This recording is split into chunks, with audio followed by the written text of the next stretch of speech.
Hi, everybody. Hello, I'm Ryan. I'm Bethany. And we are Ryan and Bethany Board Game Reviews. And today we'll be talking about Panorama. This is designed by Alex Winter. The artwork is by Dan May, and it is published by SparkWorks.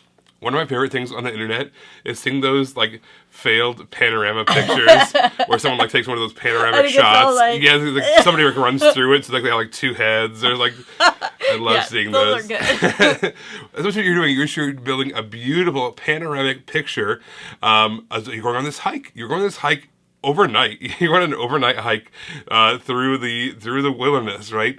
You're going to leave. Sketchy. You're leaving at dusk. You're getting back home at dawn. You're going to see some beautiful wildlife. You might see some northern lights. You might die. You might get eaten by a bear.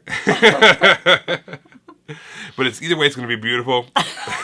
When they find your camera. Right. Let's show you what it looks like. All right, for our setup for Panorama, basically we've got 2 decks of cards. We have our Dusk deck of cards, and then we have our Dawn deck of cards, which we're going to get to in a minute. We also have some award tiles. We are going to shuffle those up. At the beginning of the game, we're going to reveal 4 of them, some bonuses that we can kind of hunt out for throughout the game. So this time around, it says you have the most amount of watchtowers, is going to get you 3 points. If you have the fewest amount of foxes, get you 4 points. If you have the most, or if you have an animal on every card, you get the wildlife bonus for 6 points. If you have no duplicate green cards, and no duplicate features, that's worth 6 points. So those are the kind of bonuses that we can kind of keep an eye out for. Now, what's going to happen is, based off the number of players, we're going to get dealt a hand of cards. So, for instance, in a 3-player game, you're going to get 12 cards. You're going to draw them off the top of the deck, and you are going to look at them. So you've got all these different cards. You have animals that have the orange thing, and then landscapes features have a green little tag at the bottom here. This card happens to have both. It has both a fox, and it has trees. So it's going to have a tree and a fox card. That's going to matter because cards like this, which also, by the way, is both a watchtower, the kind of binoculars, and an animal, it's going to say, based off the position of the cards around it, you're going to get points.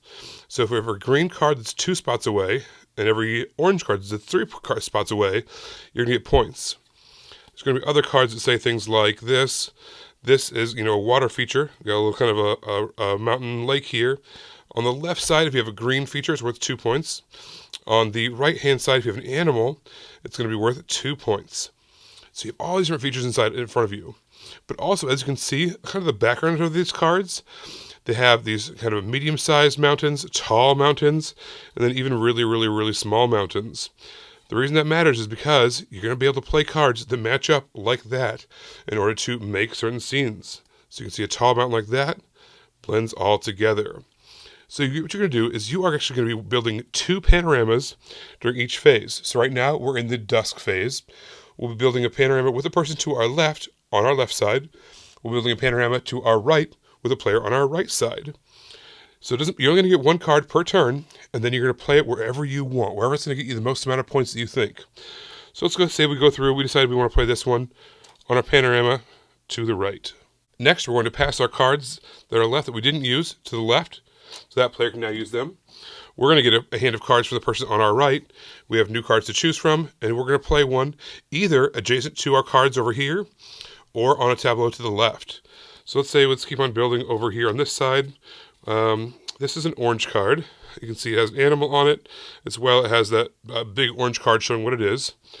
This one over here says, if you're next to an orange card, you're going to get some points. And as you can see, the low mountains there match up, so the card works perfectly.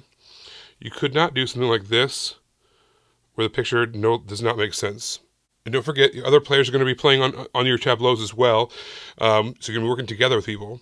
If you ever have a situation where you cannot play a card, you have to flip the card over and play it as a no hunting side, which kind of acts as like a blank spot. It doesn't score you anything. It's usually bad, in fact, but it's a way to kind of continue on with the game, progress with the game by playing something out there. So you're going to go through and you're going to play until all cards are gone. All cards have been played out in front of you on these 2 different panoramas to your left and your right. Every player is going to have that same situation going. And then what's going to happen is you're going to kind of set them aside, stack them aside, and kind of count them up later. Then, same thing, you're going to go through the exact same scenario with the dawn cards. Dawn cards have a couple different features on them. They have bonfires, and the more animals that are around you during a bonfire, the better. Moons always give you points, which is cool. And there's also my favorite things, the Northern Lights. If you can get Northern Lights cards to be stacked next to each other, it's worth a lot of points. Like, let's say this scenario right here is worth a whole bunch of points, which is great. So, a couple different features, a couple different differences between the dusk and the dawn phases. But now, at the end of the game, you have 4 different panoramas, 2 dusks and 2 dawns. You're going to add up all the points that you were given from each phase and each panorama. You're also going to award out all of the different bonuses that were given out per panorama. So even one player could gain on one of their panoramas the fewest foxes award, and on a different one of their panoramas, they might gain the most foxes award because they are different. You do kind of want to work on both of the panoramas on either side of you equally, because let's say that I put all my effort into the panorama on my right, and I didn't hardly put any effort into the one on my left. The person to my right, they're going to be working on both of theirs equally probably. What's going to happen is, when we add them all up, I'm going to have this score, let's say it's worth 20 points. This one was only worth 5 points. They're going to have, the person to my right is going to have the same 20.1, plus maybe another 15.1 on their other side. So they're going to beat me. So you really kind of want to work on both of them equally so that way you can maximize your score. At the end of the game, you're going to add up all 4 of your panoramic scores, plus your awards, and whoever has the most amount of points wins the game.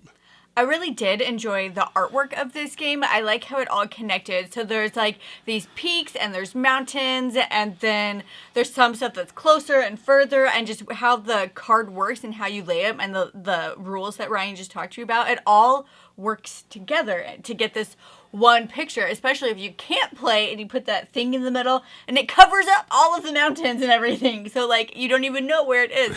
But it works out really nice, and it all just kind of blends together to one picture. I loved how there's different scoring opportunities, right? All the different cards had different parameters that you were looking for. So you were constantly on the hunt for an ever-shifting scoring parameter that you needed. Maybe you needed a bunch of trees. Maybe you needed certain kinds of animals. Maybe you needed moons, because moons are always good.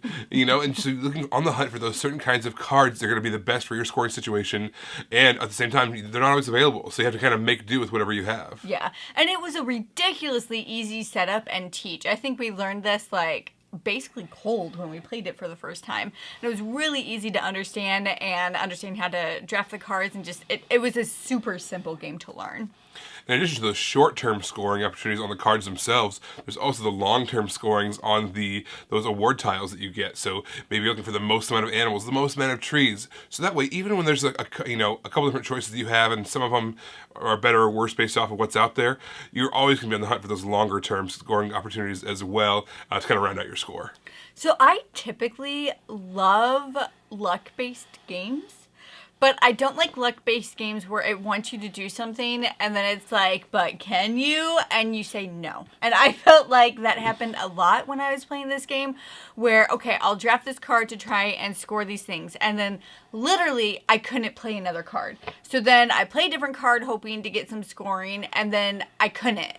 And it was really frustrating to me. And I felt like part of that is when it was highlighted when we played the 2-player variant. This is definitely a 3 to 6 is where it is definitely a 3 to 6 game. Yeah, there's a 1-player variant and a 2-player variant. We'd say stick with the 3 to 6 based off of our experience. Yeah. All right, you guys. For me, one of my bucket list items of all time has been be able to go up north into the Arctic Circle, Alaska, Canada, something like that, and see the Northern Lights, see all the majesty and the beauty of the trees and all that stuff. Just every time I see one of those pictures, I just get like this sense of wonder and this sense of excitement. And this gave me that in this simple card game.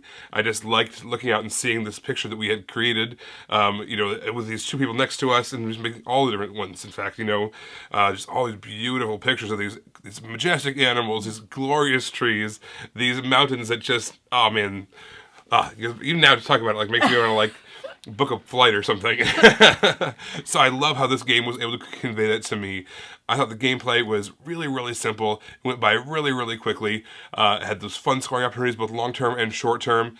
For me, this was a lot of fun. I really enjoyed this one. Yeah, I liked it, and I thought it was fun to play. I just felt like the frustration I got from not being able to do what I wanted was greater than any of the enjoyment I got. So it was a good game. It was just not a Bethany game. Everybody, thank you so much for watching. Don't forget to subscribe so you can see our videos as they come out. Until then, you can find us on Facebook, we're Ryan Bethany Board Game Reviews. On Twitter, we're Ryan and Bethany 1. On Instagram, we are Ryan and Bethany. And on TikTok, we are Ryan and Bethany. All right, you guys, thanks so much for watching, and we will see you next time. Bye. Bye.